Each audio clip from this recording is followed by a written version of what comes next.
So again, welcome, good morning to all of you. Pranam, and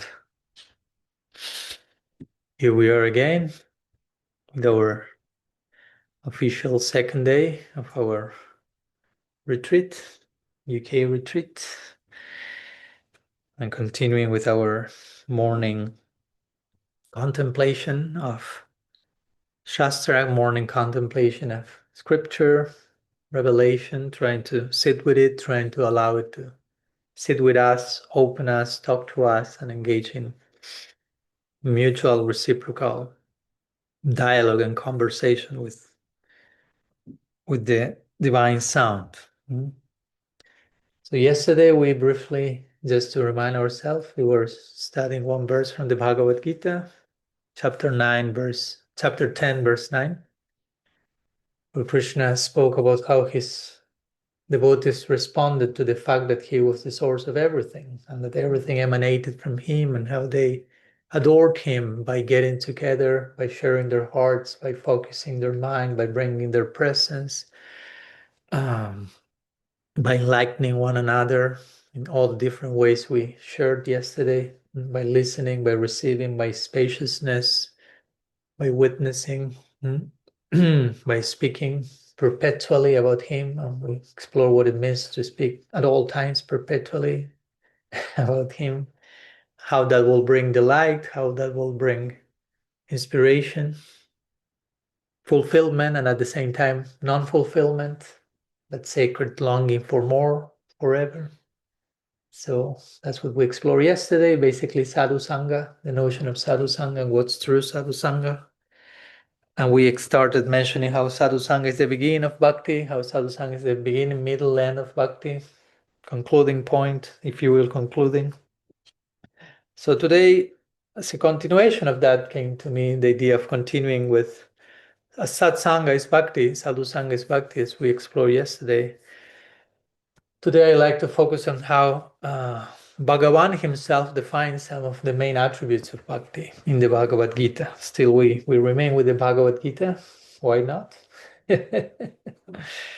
Of course, and as we say yesterday evening, Bhagavān himself is a bhakta of his own. He's a bhakta of sorts. He's a bhakta of his bhaktas. He's a devotee of his devotees. That's how Sukadeva Goswami describes by the word Bhagavān in the Srimad Bhagavatam, say Bhagavān Bhakta Bhaktimam.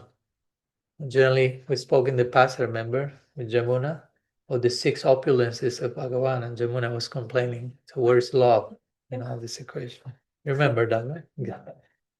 And we explored that, but again, interestingly enough, as much as we think of Bhagavān as this great, majestic being, full of opulences on all sides, the Bhagavatam said, ultimately, Bhagavān Bhakta Bhaktimam. Bhagavān is a bhakta of his bhaktas. That's the truest definition of Bhagavān, which is all about love. He's in love with his lovers. He's a servant of his servants. That's the final, ultimate opulence, Aishwarya, Bhagavān, which is filled with madhurya, filled with sweetness and intimacy. So such Bhagavān, who is a bhakta himself, leading the way, he's speaking in this verse that we'll see today in the Gita about the main attributes of bhakti. So if God as a bhakta talks to us what is bhakti, well, we better pay attention to that. This is not only the only verse in the Gita, of course, where bhakti is highlighted. This whole chapter of the Bhagavad-gītā, chapter 9, is about bhakti, and not only that chapter, of course. So we'll focus today on this verse, which is Bhagavad-gītā, chapter 9, verse number 2. So I'll briefly recite it, and then we will try to say something about it, to do something about it. Raja-vidyā, rāja-guhyam, pavitram uttamam, pratyakṣāvagamam dharmyam, susukham, kartum, avyayam. It's a verse that enumerates one after another different attributes of bhakti. It's a list of attributes, basically, almost each of these words. So the translation, as we have it there, says the knowledge of devotion is of devotion, of bhakti, is the paramount wisdom, the king of secrets, the ultimate purifier, directly perceivable, intrinsically of the nature of dharma, easy to practice, and imperishable. So that's what we are supposed to be doing on a daily basis. We call bhakti. Well, that's one of many ways we can possibly define bhakti. Try to say something, as we say yesterday. How much can be said about divine love, bhakti? So much. So this is one of the many ways. A very compact list of very important attributes that we'll be exploring one after another today, one by one. But first, a little context, because a text without context can become a pretext. So this verse comes in the 9th chapter of the Gita.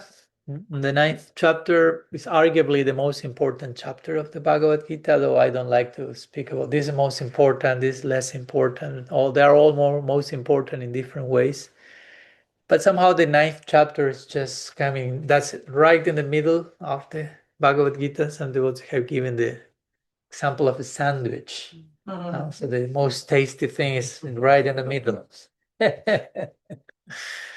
So this is in the middle, right in the middle. 18th chapter, this is chapter 9, right in the middle.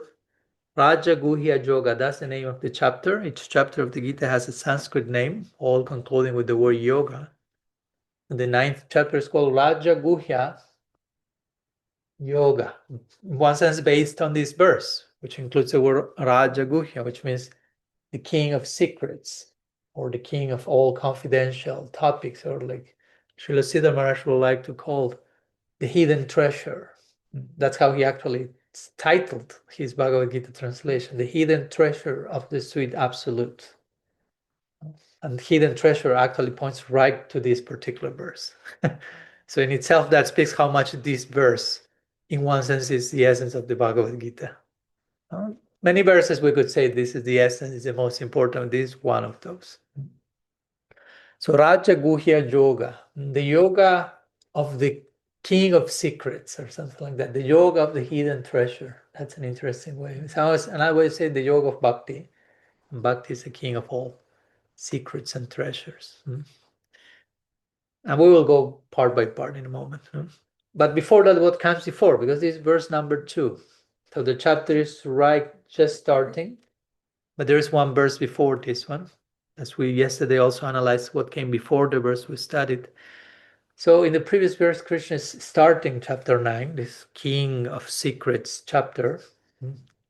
Idam tute guhyātamam pratyakṣāmi.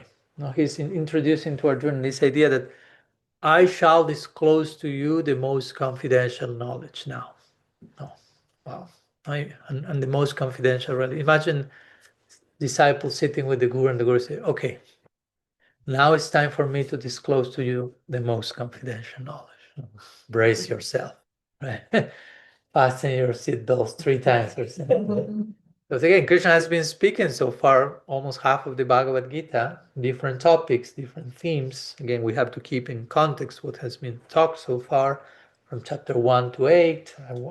I won't go into the details here now, but when we arrive to chapter 9, I say, okay, now I shall disclose you the most confidential knowledge. So in one sense, we could say the first 8 chapters are like a warming up for 9th chapter 9, and then the remaining chapters are like a afterthought on what was said in 9th chapter, like reflecting back on what happened just there. Like with the Srimad Bhagavatam, we could say the first 9 cantos are a preparation for the 10th canto, especially the section on Braja Lila, and then the remaining sections are like a reflecting back on what was that. To make sure we properly understood that, because that's of such a confidential, secret nature, so that can be easily misread. So we need to make sure first that we prepare the ground by building up gradually, and then the confidential thing is disclosed, but then let's reflect back to make sure we got it right, because it's such a delicate, important thing. So that's how the chapter begins. Krishna is saying to Arjuna, I shall disclose to you Guhyatamam. Guhya, again, the word Guhya appears in the previous verse, and now it comes here again. It's all about Guhya. It's all about something very secret, confidential.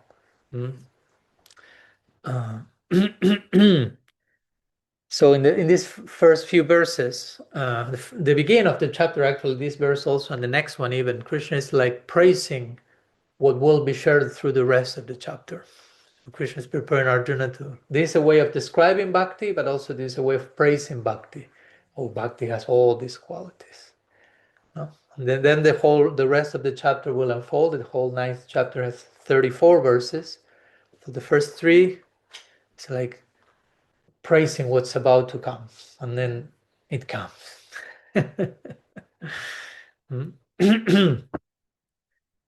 And there's an interesting parallel also, if you want to continue making some parallels, which I love to. In the Srimad Bhagavatam, there is, yesterday we studied one verse from the Chatur Shloki of the Bhagavad-gītā, right? Remember that I mentioned this idea of Chatur Shloki, 4 essential verses. So there is also Chatur Shloki in the Srimad Bhagavatam, which is 4 verses that Krishna speaks to Brahma at the beginning of a creative cycle. This is found in the 9th chapter of the 2nd canto. And then in one of those, in that section, Krishna is speaking to Brahma, basically saying something very similar. Jnanam parama-guhyam. Again, mayad vijnana samambitam sarahasyam.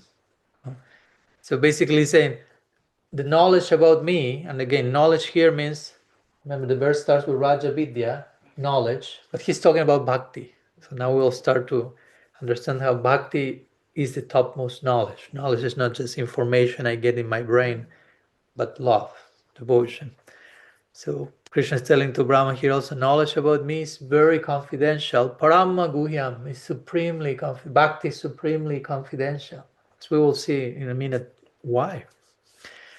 And then he says sarahasyam. Rahasyam is another way of saying guhyam. So twice he uses different words to say the same thing. Sarahasyam is of the nature of secrecy.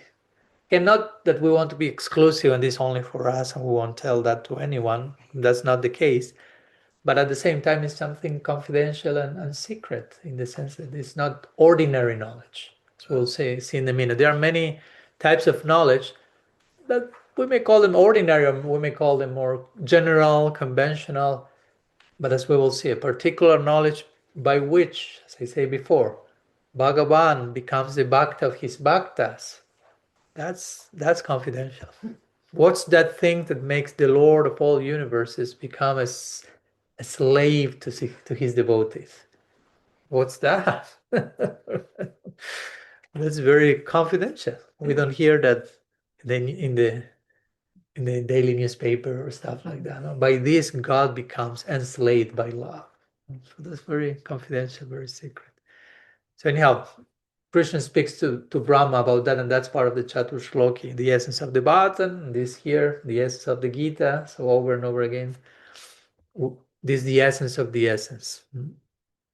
Bhakti, as the king of knowledge, as the king of secrets. So let's go one by one with each one of these expressions in the verse, because each one deserves its time.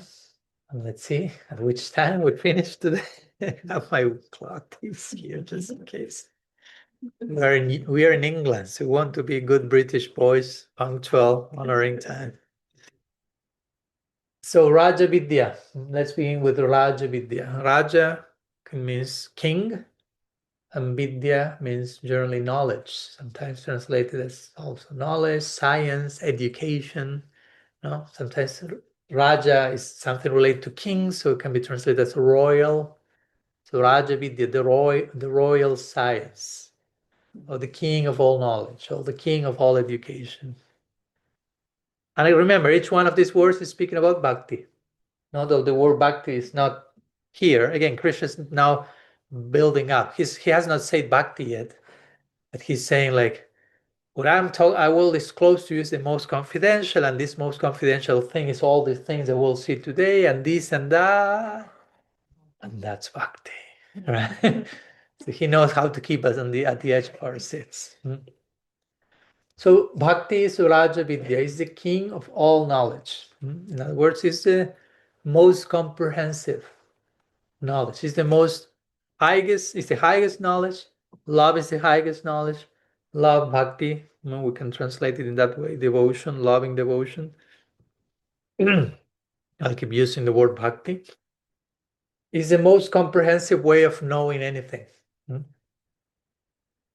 In other words, I can know you on a very external level. I can know your name, know where you were born, what's your height, your weight, whatever. What's the name of your parent? What's your passport number? Where do you live? What's your favorite food? It's all fine and good. It can have some practical purpose. But if I don't love you, I don't know you. Actually, there's not just something that I'm missing. I'm missing who you actually are. So when you love, you know things as they truly are. That's why Prabhupada called Bhagavad-gītā as it is. Emphasizing bhakti, understanding. Through bhakti, you know things as they are. God as he or she or they are. Each one of us as we are. So love shows everything as it is. So in that sense, bhakti is the king of knowledge. Sometimes it's been taken the other way around. Sanskrit allows us to say bhakti is the knowledge of kings. And by king here we mean not necessarily a king, King Charles, with all respect, but a king means someone who has conquered over those things that everyone is conquered by. So those who even have conquered their mind and senses, so to say, they are kings. And this is the knowledge of those kings. This is the education, which is all about love. You ultimately, those people who have control over their faculties are controlled by love. That's the message of the Bhagavatam. Atmaramaschamunayo. Sukadeva was self-satisfied, born sage, totally self-controlled, and still he was drawn by Bhagavatam, by bhakti. So Raja-vidyā is the knowledge of kings, and it's the king of knowledge. This is the most comprehensive way of knowing everything. In other words, knowledge culminates in love. That's another way of putting it. Well, we may not have reached that platform of pure, unconditional, divine love. It's prayojan, it's a goal to pursue eternally, but to still pursue. It's not like I'm already there fully. In the context of that, we may be acquiring other forms of knowledge, but it all culminates in bhakti. That's what Bhagavad-gītā says before, 7th chapter, verse 19. We were discussing that with your brother the other day in Wales, on the Welsh beach, walking and talking about Bahunam Janmanamante Gyanamam Prapadante Vasudeva Sarvamiti Samahatma Sudurlabha. Krishna says there, after many births, the person that possesses proper knowledge surrenders to me completely. Now, in other words, whatever knowledge you have has to ideally converge in this point of prapadyante, of surrender, giving yourself entirely to me, Krishna says. And then you realize I'm everything, I'm in everything, everything is in me. Samahatma Sudurlabha. Such a soul is very rare. So all knowledge ideally converges in wisdom, in love. No? All wisdom converges in love, because if not, knowledge can get in the way. No? If what I'm knowing, the information, the knowledge I'm getting is not facilitating my capacity to love, probably I'm getting stuck from the neck up. That's what, I mean, we have a part of cultivating knowledge, nourishing the intellect, studying, reading, this, that, but it's all in the service of rāja-vidyā, the king of knowledge. So sometimes rāja-vidyā also can be translated as, how do you say in English? Sovereign wisdom. And it is sovereign because it places all other forms of knowledge in their place, so to say, within the proper context. We may know many things again about the world, about the mind, about the body, about philosophy, about ritual, about theology, about biology, about botanics and chemistry, and but bhakti reveals the actual meaning of existence, the relational constitution meaning of existence. And it's a participatory knowledge. You cannot understand bhakti without participating in it. You have to enter into it. Some other forms of knowledge you can be a passive consumer of the data and get some idea. But for you to get the king of knowledge, you have to submit to the king. You have to. In other words, love cannot be entirely known from outside. You can just sit and try to understand it, loving it through, figure that out, like think love out, so to say.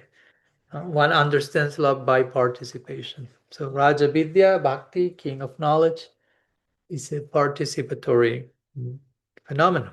In other words, bhakti becomes known when we allow ourselves to become implicated. Let's put it that way.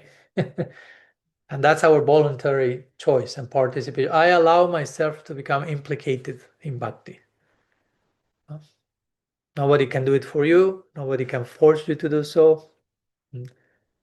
And that's connected to what we will get later, which is the word pratyaksha, which is bhakti is understood by personal experience. You need to have your own unique experience of it. Nobody can have it for you. So Raja-vidyā, we can continue there, but we have to move forward. There are a few other invitations waiting for us. But one more that comes to my mind is, okay, Raja-vidyā, the king of all knowledge. Knowledge proper means bhakti, love. And many times going to the opposite, we hear about avidya, opposite to vidya. Avidya is the root cause of everything, like ignorance. We translate it ignorance, or sometimes lack of knowledge, but vidya ultimately is love. So avidya ultimately is lack of it. So the root cause for problems is lack of love. Because sometimes we say the root cause of problems is lack of knowledge. So then we may understand that, okay, then I need to get knowledge. And you think it's about getting information. And I'm not saying we don't need that. Knowledge in bhakti is bhakti. Studying Shastra is bhakti. But it's another way of crafting it. Avidya, the only problem, everything else is a symptom of that problem, as we like to say. Many times, many of the things we label, this is a problem, this is a problem. No, those are symptoms of the actual problem, which is avidya, which is lack of vidya. And ultimately, vidya is love, avidya is lack of it. So the solution to all of our problems, to the only real problem, is learning to love, embracing bhakti. Anyhow, a few thoughts regarding Raja-vidyā, about what bhakti is. Remember, Krishna hasn't said bhakti yet. He's saying, I shall disclose the most confidential thing, and this is Raja-vidyā, among other things, and then rāja-guhyam. Now we reach Raja again. The word Raja comes again. The king of all secrets. Guhya means secret, or royal mystery. That sounds interesting. Bhakti is the royal mystery, the king of all mysteries, so the hidden treasure. Again, as Srila Maharaj will put, the supreme hidden treasure. It's a treasure, but like all treasures, generally, they are a little hidden. Not extremely hidden, that they are impossible to reach. But you have to do some digging somewhere, some exploration. That's why every weekend we do quest and exploration. It's a weekly digging, so we get a little closer to the treasure. So again, Bhakti is the king of all secrets, not because it's elitistic, like this only for the selected few and nobody else will take a share of this, but because it's very confidential. The effects, the results, the nature of Bhakti is very intimate, very confidential. As I say, it makes God, if you become a Bhakta, if you embrace Bhakti, that makes God your devotee. It's not that we do that so that happens. It's not, okay, I will become a devotee so God becomes my devotee. But that's what happens unavoidably. So what's that? That makes God the devotee of those who are his devotees. That's very confidential. It's way more confidential than what has been shared so far in the Bhagavad-gītā. Now, going back to the context, his 9th chapter. Before this, Krishna has been speaking about many topics. The difference between the matter and soul, the body and the soul. Okay, that's a type of knowledge which for many is like, wow, that's super esoteric. Well, I mean, if you didn't know anything about spirituality, that may sound super esoteric, but in comparison to this is confidential and secret, and not that. Not to downplay that, but just or even Krishna before talk about realization of Brahman and Paramatma, stress in the first 6 chapters of the Bhagavad-gītā. Or even he spoke about bhakti mixed with karma, with jnana, with certain separate self-centered desires. And again, all that has its place in the journey, but it is something else. So there is some difference. It is the esoteric mystery of divine love. Raja-guhyam, that's what it means, the esoteric mystery of divine love. So this secret knowledge, again, not to downplay any other form of spiritual knowledge even, but this secret knowledge is not so much concerned even with the underlying unity of all things. I mean, it's there. We have to get there probably first. Everything is interconnected and everything belongs and God is everywhere. But that's not the king of knowledge according to the Bhagavad-gītā. That may be a necessary preliminary foundation to get here. But the king of knowledge is bhakti. And everything else is a preliminary warming up for that. Yeah, God is in everything. Everything is in God. There's a unity in everything, yes, but achintya bhed abhed. There's also diversity, variety, relationship, relationality, interaction, loving interaction, which is the ultimate implication of loving interaction between the soul and the center. Raja-guhyam. We need everything else as a foundation, but all that is in the service of this converging point of Raja-guhyam.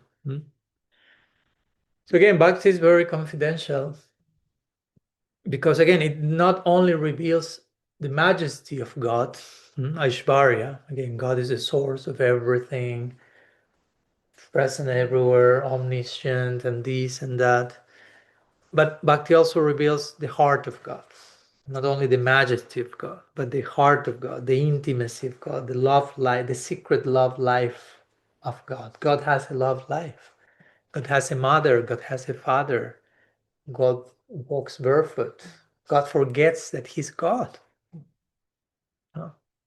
Ultimately, Raj-guhyam is pointing for us, at least for the Vaishnava, to Vrindavan and to this notion where bhakti is so prominent, so impactful, that both devotees and God forget about the godhood of God that dissolves into the background because love became so prominent.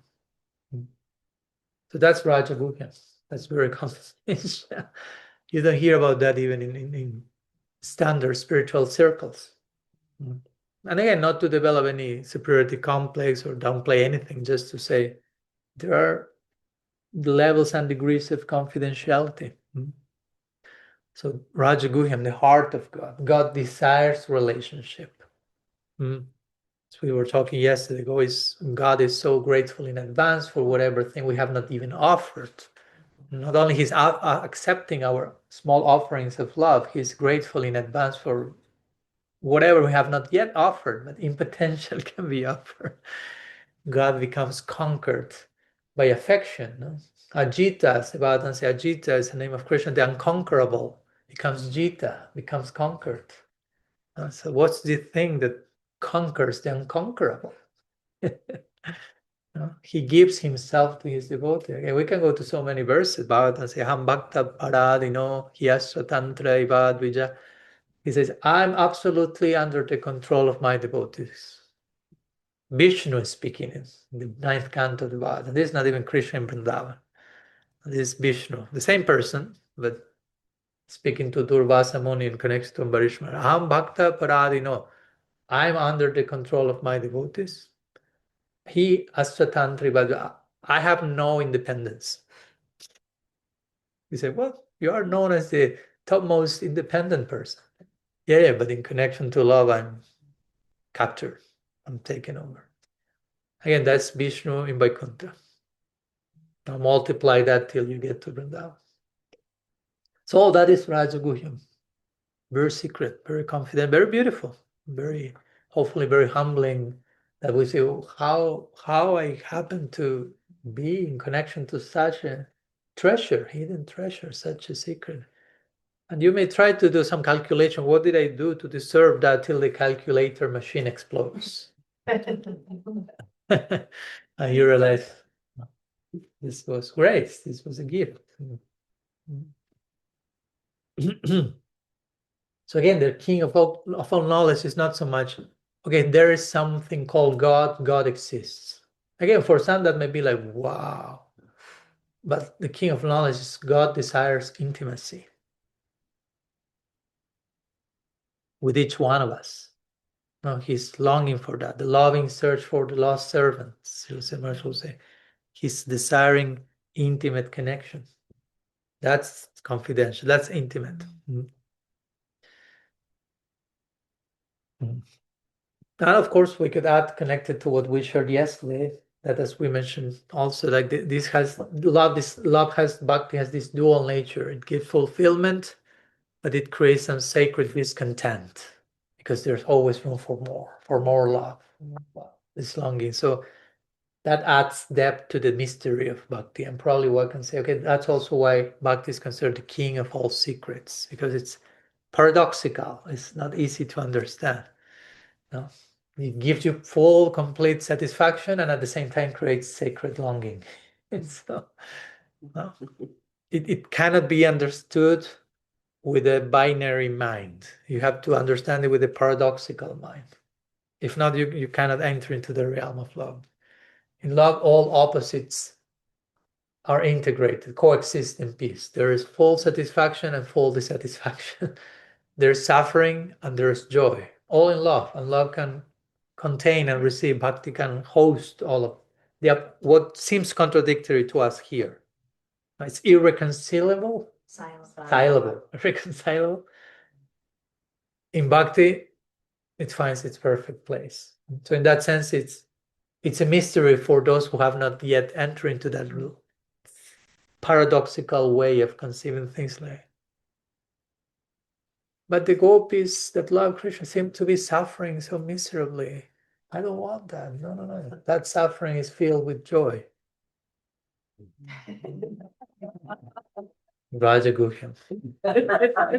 King of all things. They were talking with Krishna Chandra in Switzerland the other day, and it says that in Chaitanya Bhata, there's a quote that says, if you put on one side of the scale all the joy of this world, and on the other side, one drop of suffering of someone who genuinely loves,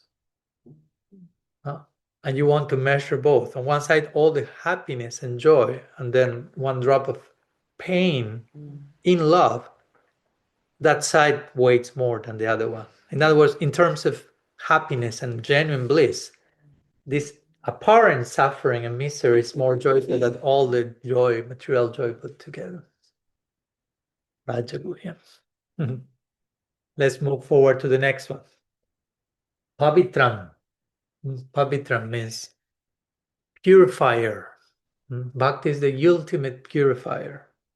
So we have it here, right? The ultimate purifier. So bhakti purifies, not only purifies, it's the ultimate purifier. Many commentators, like Baladev Vidyabhushan and others, have commented on this verse saying, oh, okay, actually,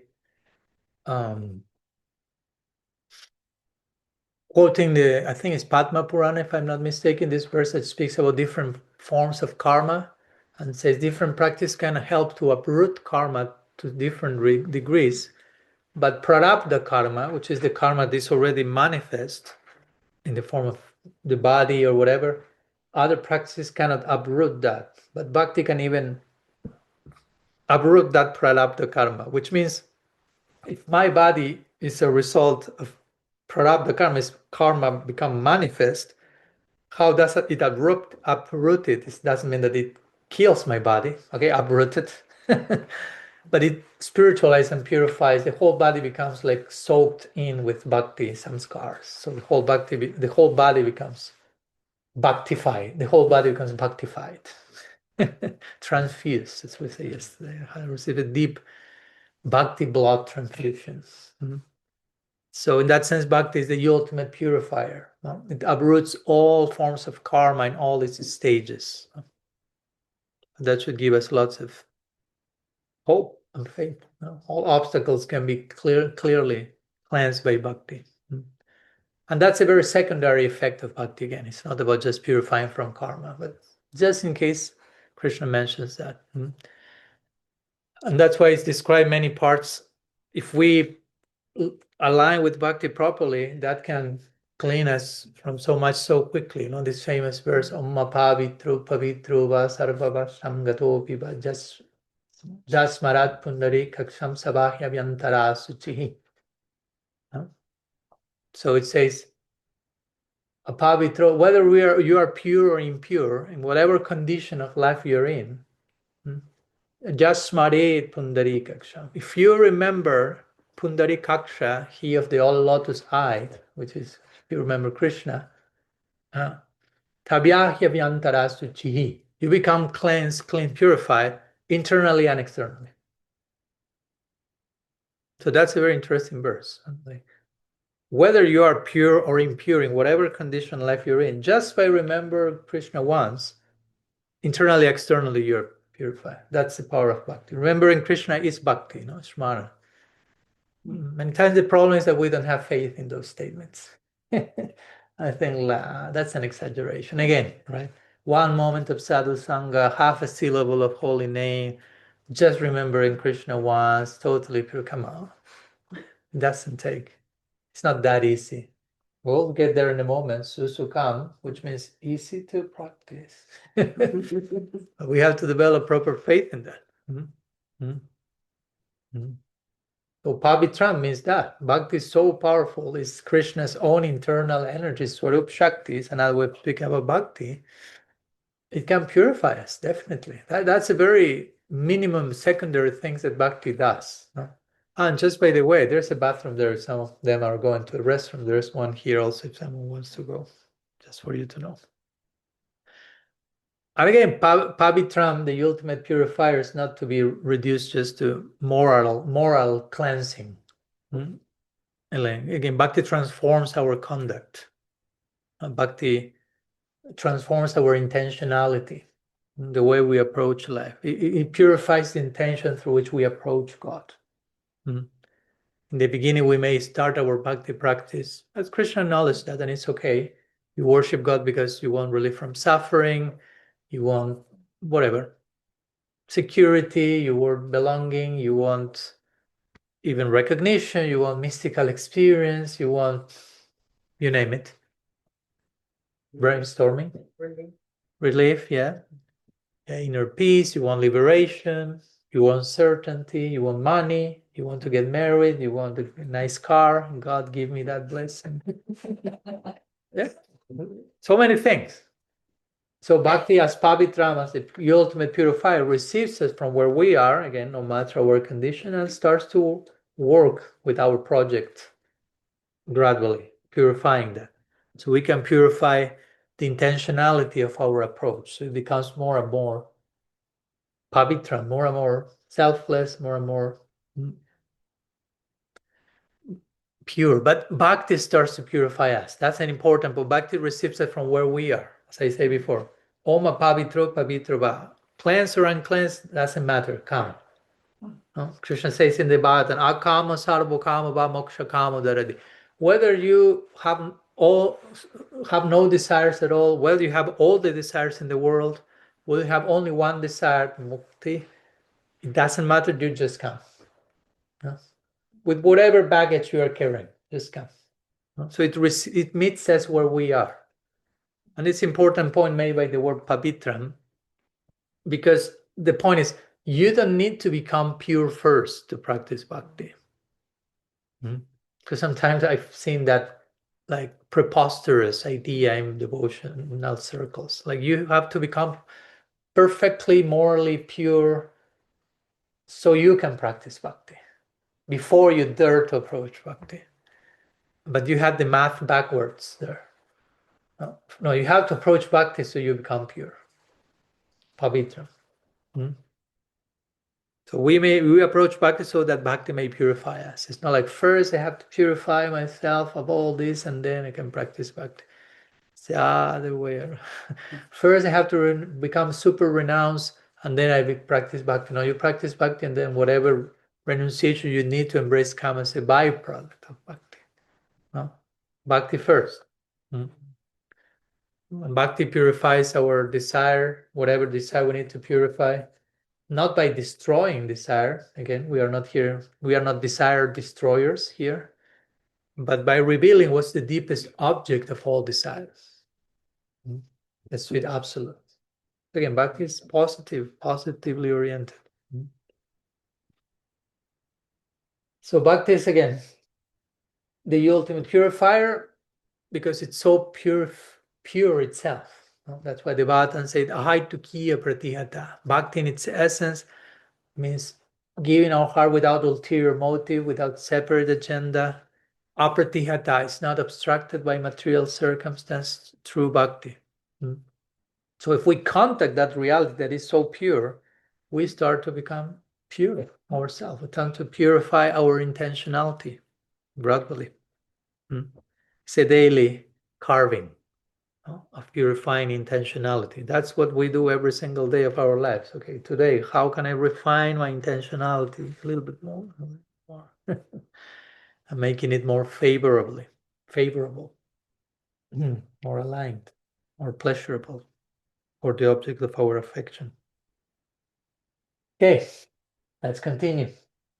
Idam uttamam. So idam, I want to analyze the word idam because idam means this, basically. So this means bhakti, right? So it's referring to the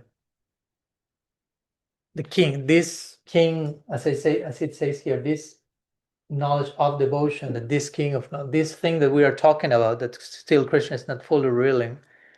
It's not calling it bhakti officially. They say this is this and this and this and this. So idam means that. So we go to the next word, which is uttamam.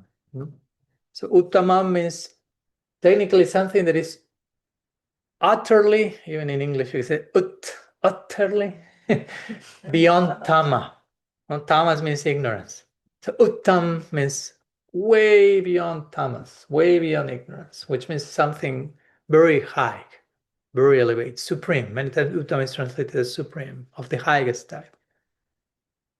So in one sense, we could many ways we can use the word uttaman connection to pavitram, like qualifying pavitram. So if uttam means supreme, then bhakti is supremely purifying. That's a way of translating it, and that's how we translate it here. It's the ultimate uttam, purifier. And so uttam is intensifying the word pavitram. That's one option. But also we can just take uttam by its own and say bhakti is uttam. It's beyond, ignorance is beyond all gunas. It's beyond tamas, rajas, sattva. That's why sometimes bhakti is called vishuddha sattva, which means like pure sattva or pure existence. Because even when we speak about sattva alone, all the three gunas are always, even if one of the three gunas is predominant, the other two are also existing at the same time. It's not like you have only one. Even if one is predominant, the other two are also doing their thing. So bhakti is beyond this, so that's why it's called pure sattva, like sattva without a mixture of rajas or tamas, pure existence, pure sense of existence. And something very interesting is that even if bhakti is beyond everything, at the same time, beyond doesn't mean, again, like we say yesterday, beyond, outside the world, has nothing to do with it. At the same time, it comes back to this world and it employs everything in this world, and we can relate to everything through bhakti, as bhakti. So we can relate to sound, to food, to body, to art, to relationships, and everything can become bhakti. Despite bhakti being uttamam, utterly beyond everything. Rupa Goswami says, Atas Sri Krishna Namadi Nabhavit Grahyam Indriyai. Sibon Mukhehi Jivada Swayameva Spuratida. Bhakti, the name, the form, the qualities of Krishna cannot be fully grasped by these senses. But when you engage those same senses in bhakti, then the senses facilitate everything. Bhakti facilitates everything through the senses. So again, bhakti is transcendental, but it's so transcendental that it can be right here, right now, without becoming polluted, so to say, by anything. That's real transcendence. So it invites us to be equally transcendent in that sense. It's not that I need to take a spaceship and leave the planet to be transcendental. Real transcendence means there's no more false division between sacred and ordinary. Everything is connected to Bhagavān. Everything is sacred. Bhakti does not require us to escape embodiment. We are not an anti-embodiment movement.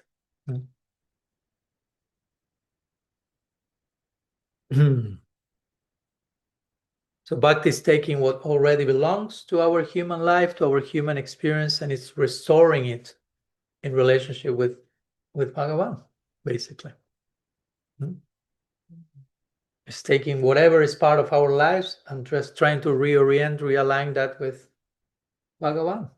Each of our faculties, each of our functions, each of our senses, all can be offered in bhakti as bhakti.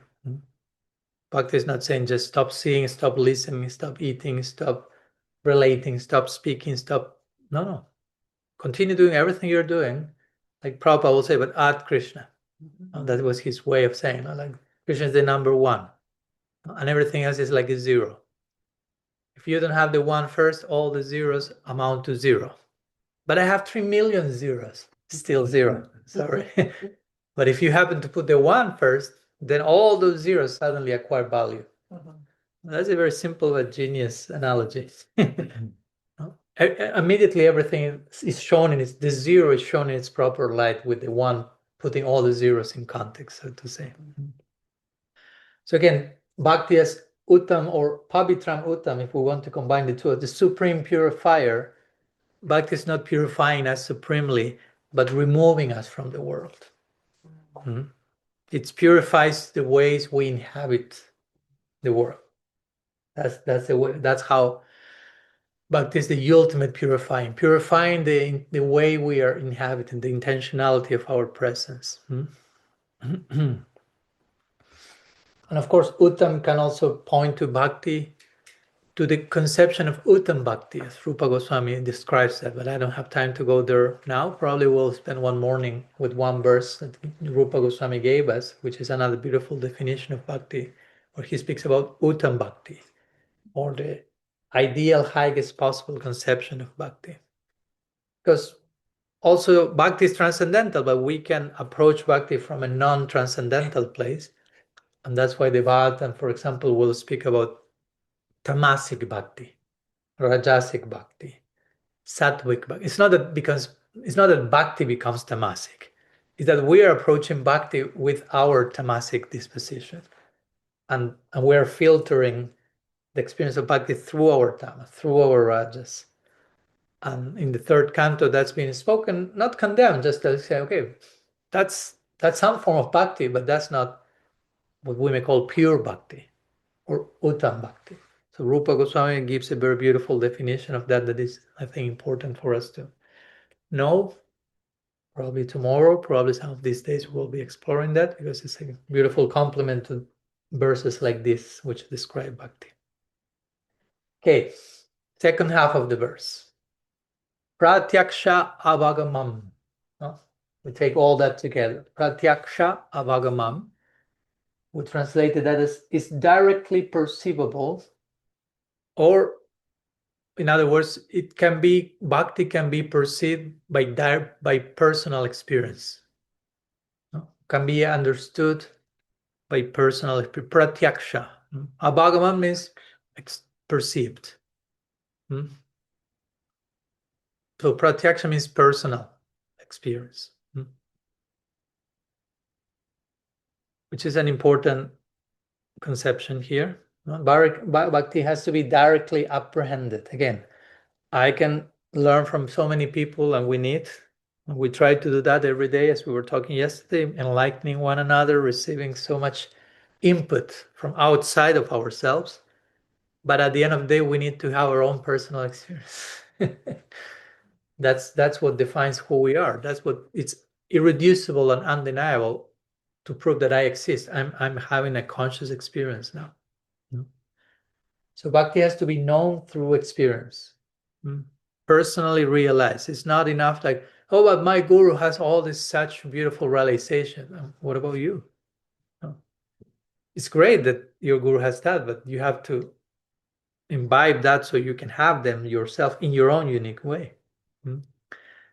So it's very interesting because Sanatana Goswami, I mentioned that in Radical Personalism, Sanatana Goswami mentions that the topmost pramana, and pramana means ways to understand reality, there are different ways. And Jiva Goswami emphasized Shabda, or the revealed knowledge, or Shastra. That's the main way where to go to understand what is what.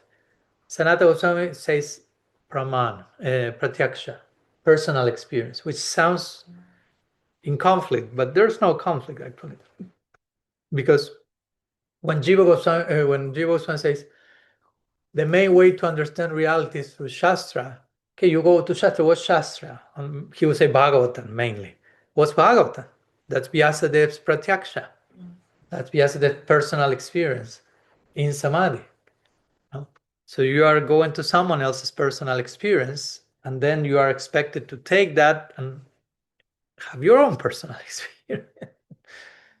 So in that way, Shabda, or revealed sound, or revealed knowledge, or Shastra, is a form of pratyaksha. It's a form of personal experience, not just a textbook or just theoretical knowledge. You get the point? So it's very, you need to have a personal experience. Even if I come to you and I tell you, okay, the topmost pramana, the topmost way of understanding what is by reading Shastra.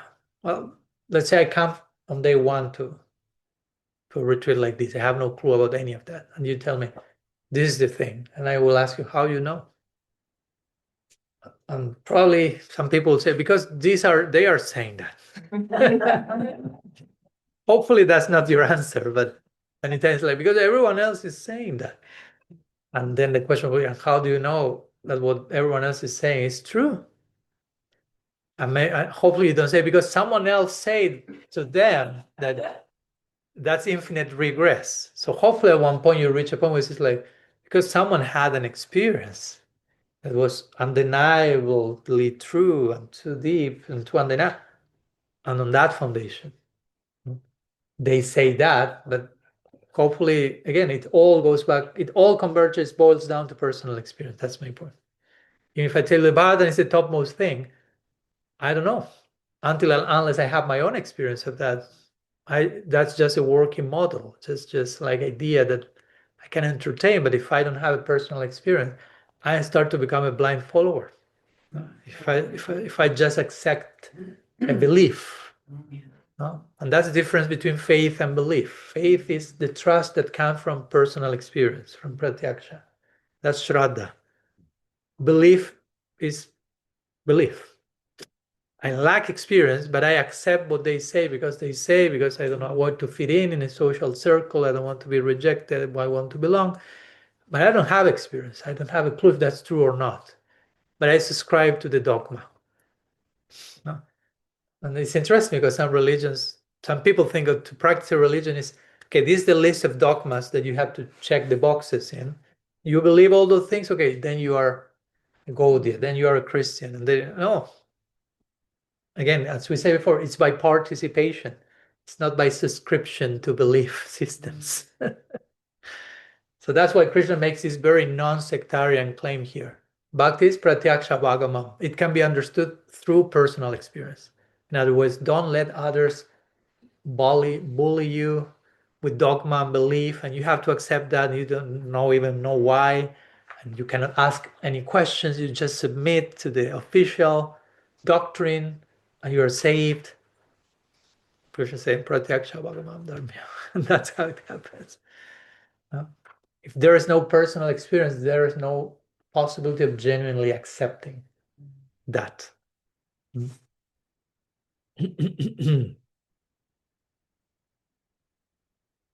Yeah, it's clear the idea. So, and again, but at the same time, our personal experience, yes, in order to be, how to say, deep and enlightening, needs to be guided. Because if not, oh no, I just have my personal experience in whatever way I want. That won't necessarily get you to all this. So we need some guidance and enlightenment, but that doesn't cancel that we need our personal experience of that. So everything has to be in balance. Let's go to the next word, dharmyam. Dharmyam. So bhakti is intrinsically of the nature of dharma. It's another way of saying. Now I will explain what do we mean by that. Dharmyam. Another way of saying bhakti is dharmic. Dharma is a complex word to translate. There are so many ways we can translate dharma. Sometimes as duty, as religion, as function, and depending on the context, it will mean different things. So dharmyam in this case is more like an adjective. Like if dharma is religion, dharmyam will mean religious. If dharma is duty, dharmyam will be dutiful. Oh, so here dharma means in accordance to dharma, or bhakti the point here is bhakti constitutes the true nature of dharma. Ultimately, dharma is bhakti. There are many notions of dharma: varnashram dharma, social duty, disobligation, being a civilized human being, performing my rights if I'm in this, following this particular path. But ultimately, all sense of dharma, or ultimately dharma also means like order, cosmic order. It all converges in bhakti.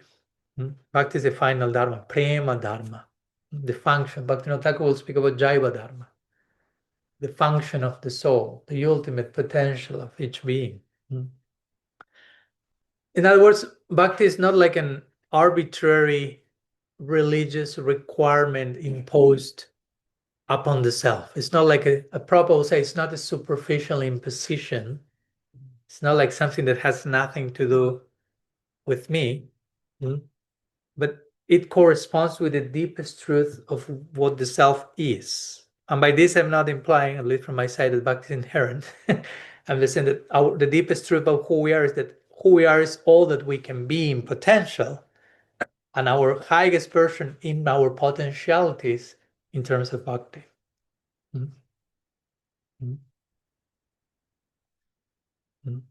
So again, this may help us to understand, differentiate dharma with obligation and duty. Sometimes we turn to think dharma is what I have to do.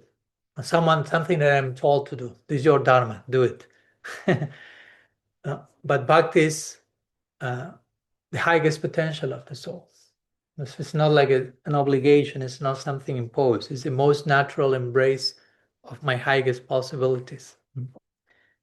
And also dharma, the word dharma, etymologically, dharma means dharma.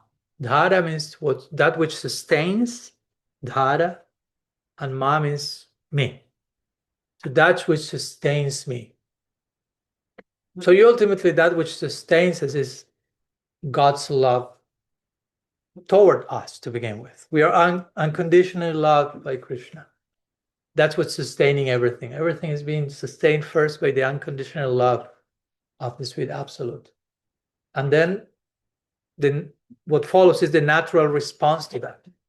If I'm being sustained by love, dharma, then part of that dharma is how do I return the embrace to that? And then that's part bhakti. That's why bhakti is dharma.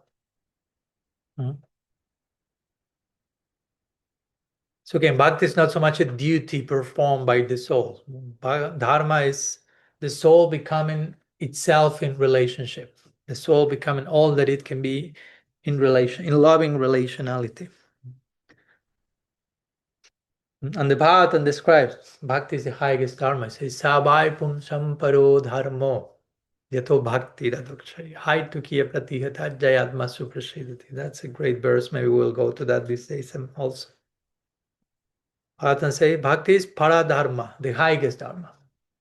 So ultimately, when we speak about dharma, that's it. No? Love.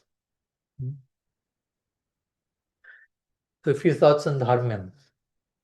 Let's go to the last line. I will be transgressing a few minutes. But less than yesterday. So it's getting better all the time. It's getting lesser all the time in transgression. Susukham. Oh, that's a very interesting expression. Sukham means joyful, and susukham. In Sanskrit, the word su is like an emphasis, like sudurlabha, very rare. Susukham, very joyful, deeply joyful. Literally means deeply joyful, but interestingly, most of the translators will translate that as easy to practice. But you can see the connection between the two. Something is very joyful by nature, bhakti is joyful by nature, is filled with joy, is Satchidananda in the top, it becomes easy to practice.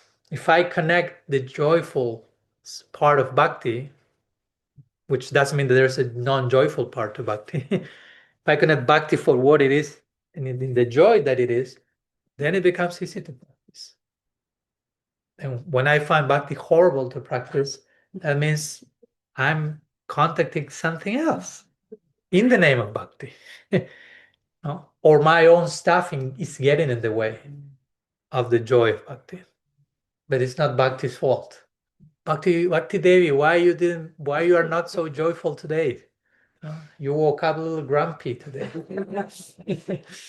Oh, we are projecting our spiritual. So Susukham means that, means very joyful, deeply pleasant. So we say yesterday, Tushyanti, Ramanti, is very easy to perform. and let's try to understand again, joy doesn't mean that every moment feels like I'm having like a dopamine peak. Right? That will be too much. We don't want you to be that high all the time. Relax, decompress. Now we don't practice back to become, say, called harmony junkies.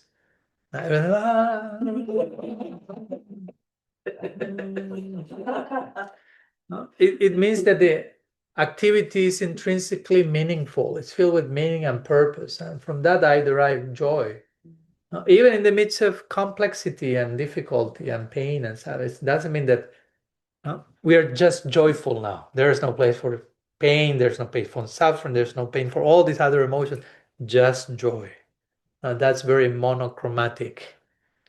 But at the same time, again, bhakti is so purposeful, meaningful, that even despite complexity, you experience deep joy, deep gratitude, deep, like, I don't know, a mother undergoing so many difficulties with her child, but still there's love. So love is what keeps everything in context again, gives meaning and purpose, even in the midst of difficulty.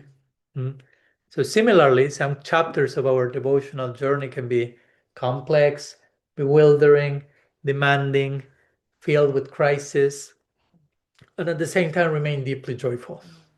Again, paradox. Over and over again, paradox comes to our door, and we need to develop that mode of thinking.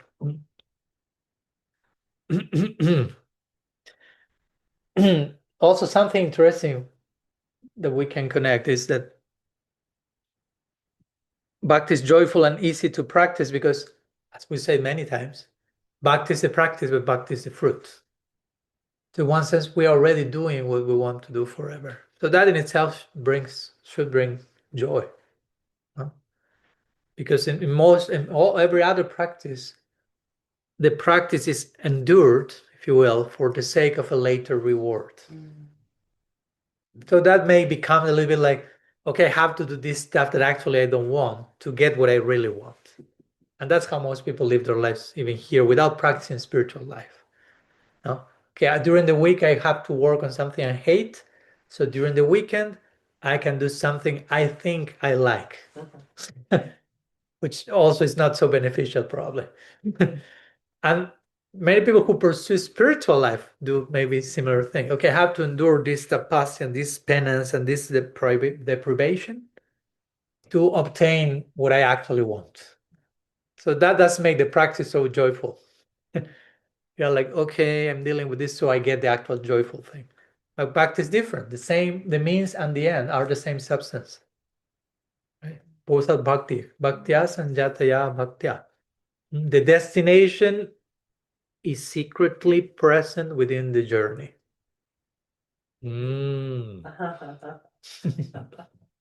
Raja-guhyam, secretly, king of secrets. So the destination is secretly present within the journey. Still, you may not know that. You think I'm journeying towards somewhere else and I have to get to that place. In one sense, you have already arrived. You just need further arrival.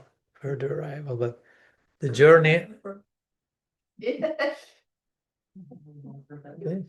You're giving me more homework. Okay. Another book. Okay. So in that sense, bhakti is very, how to say, non-utilitarian.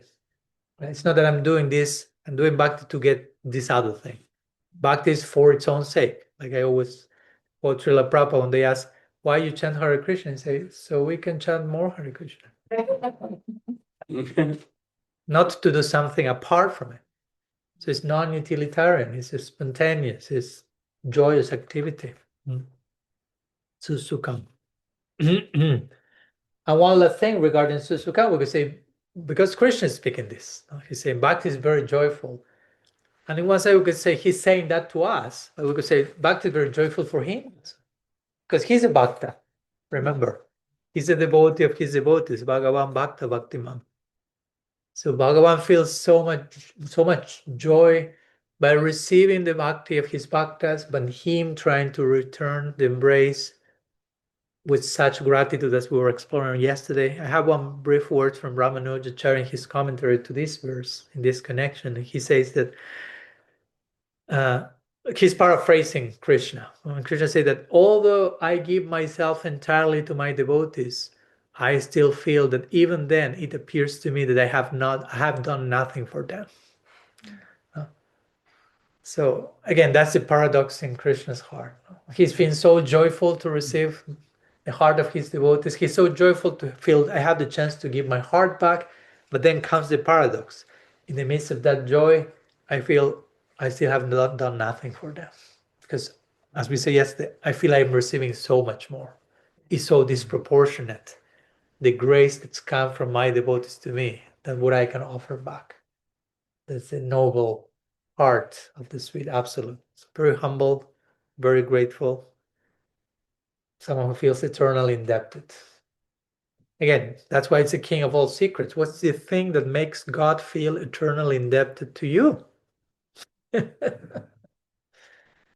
not about us, it's about the nature of bhakti, what that creates in the heart of Bhagavan, so what that should create in our heart. Susukham. Two more terms. And again, this is all an exploration of the heart of bhakti. We are going through different words. So kartum means something that it is done. So somehow kartum can be connected to susukham. Actually, it is performed with lots of joy, or it is practiced easily, as we say. So as we say, pavitram, uttamam can be connected in the same way kartum, susukham can be connected. But also we can take kartum as something like by itself. So bhakti is something that we do, that we practice, that we embody, if we will. No? So bhakti is not something, as we say, merely to believe. Bhakti is not merely something to contemplate, but it's kartum, something we do. It's concrete, embodied action. So that's connected to the theme that we were talking yesterday about contemplation and action. So the question again is not what do I believe, because hopefully we are not here just with a list of beliefs, but what I am repeatedly doing. How do I express my faith in the way I am acting in the world, in my life? And what kind of love are those actions cultivating? Because again, we may say, so I believe in this and I believe in that, and I believe. Let me see how you act. Then I will see how much you believe all the things you are saying. Yeah, and I love Krishna. And let's see the embodied expression of those words. That's why Arjuna is asking at one point of the Gita, how does the yogi move in the world? No? How their beliefs or ideals become embodied. So in this way, kartum tries to, warn us against reducing bhakti just to sentiment. Love seeks embodiment. It's not enough to say I love you all the time. The more you told me I love you, I started to become a little bit suspicious. If you are not very busy demonstrating that in action. So many times saying I love you is the perfect excuse not to embody love. So the real lovers they do not even have time to say I love you because they are very busy loving, walking the talk. Of course, when I say bhakti is action and it's not mere sentiment, now we should be careful not to go to the other extreme. That bhakti is all about doing stuff. And we were washing the pots and producing and becoming a machine. And it's not about what we can feel internally. So we have to keep always the balance, a balanced equation. So there has to be an emphasis on inner intentionality, as we spoke before. Because even a very small action, it's not about overperforming. Even a very small action, as we say, this is one sincere name, one flower, one fruit, as Krishna will say, one water, pavitram pushpam phalantriyam, this chapter.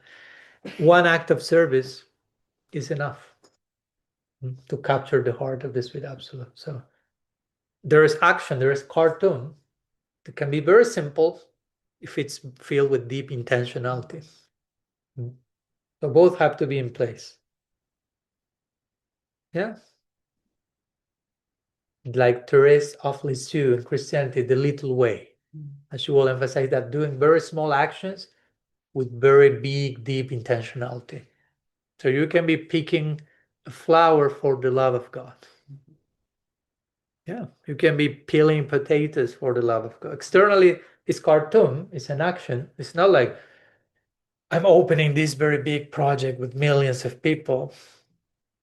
Insignificant, quote unquote, potato peeling, but infused with intentionality.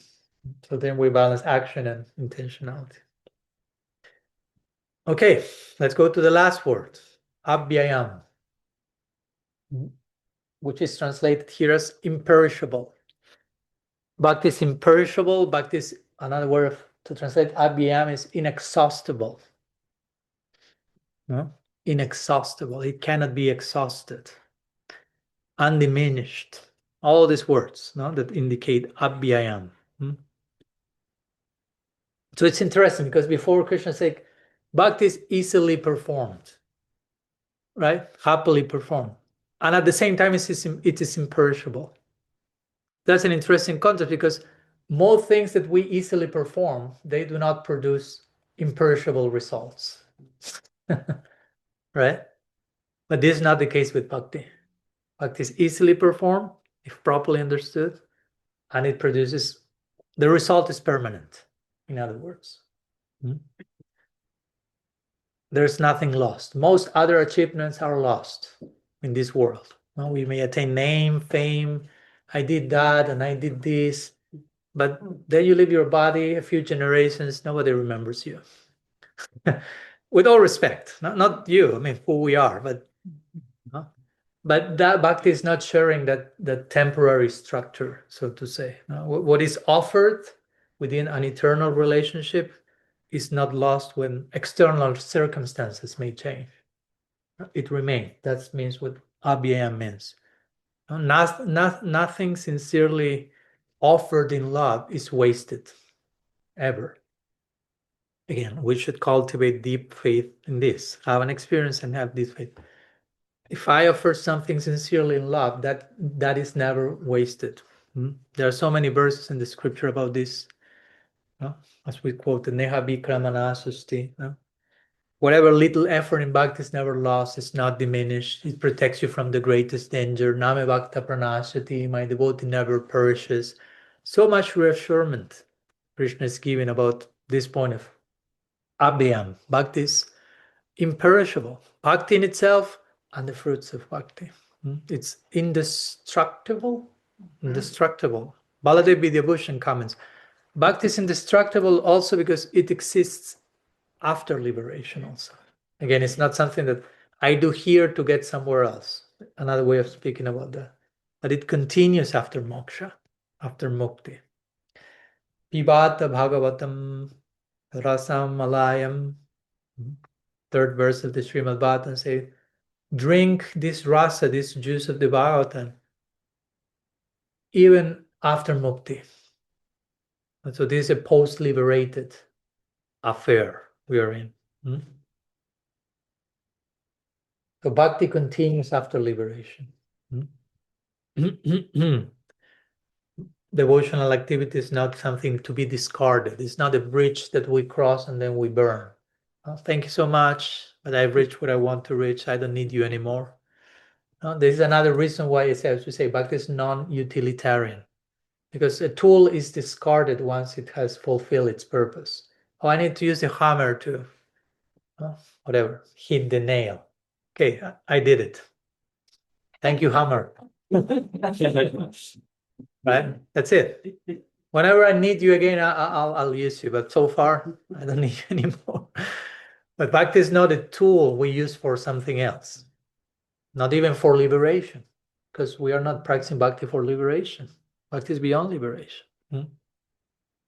If bhakti will disappear after liberation, then liberation will be superior to bhakti. Follow my point? The goal of bhakti is mukti, and mukti is higher. But the fact that the goal of bhakti is bhakti, that shows that's the highest possible goal. If devotion remains eternally, liberation becomes secondary. So as we say before already, but needed to emphasize, bhakti is both path and destination.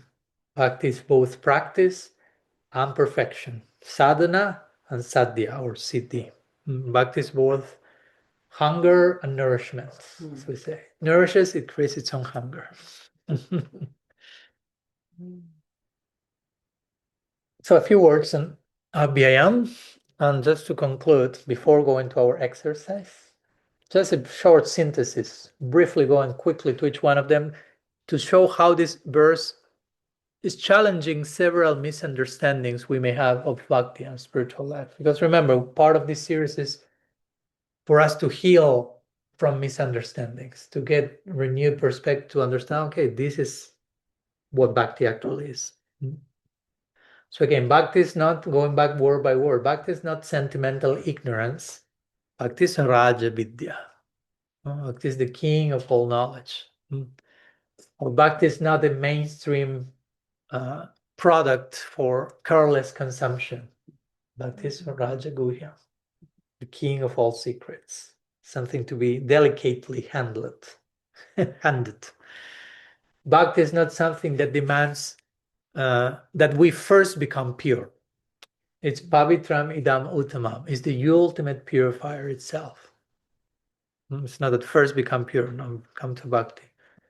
Bhakti is not just a mere belief that we accept from others blindly. Bhakti is pratyakṣāvagamam, something that is understood by your personal experience.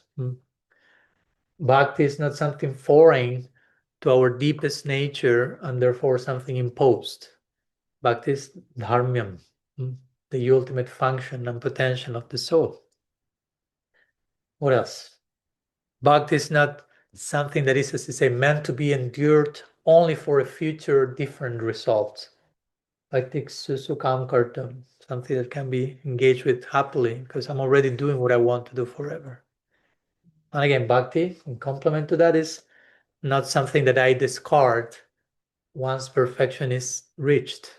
Bhakti is avyayam, imperishable.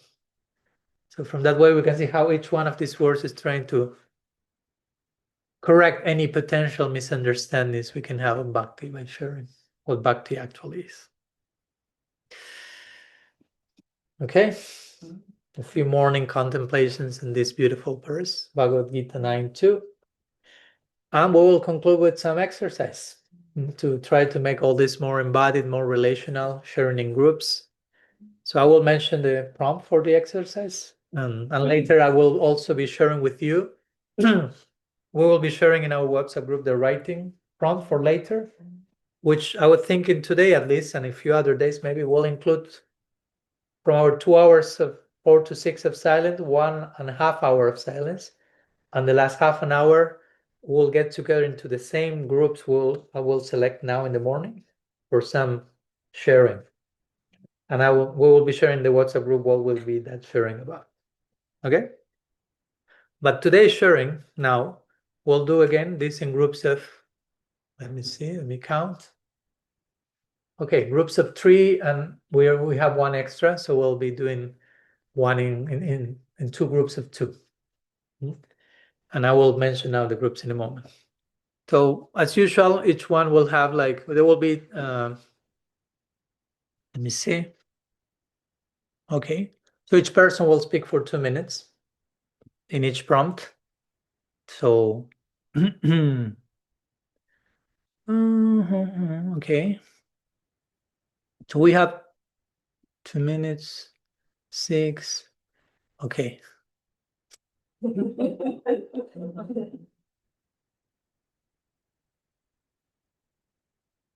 Have 3 prompts.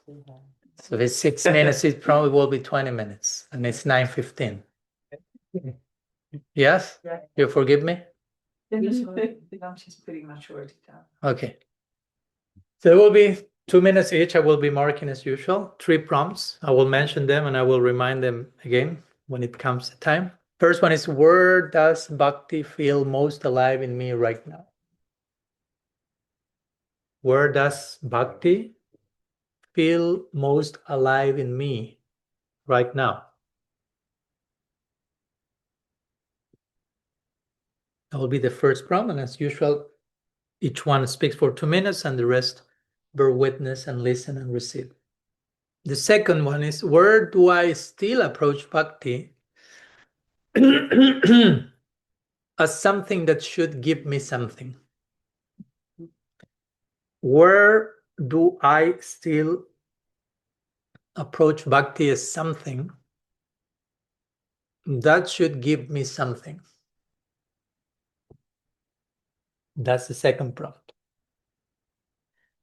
And the third one, and again, I will be repeating them. What is one sign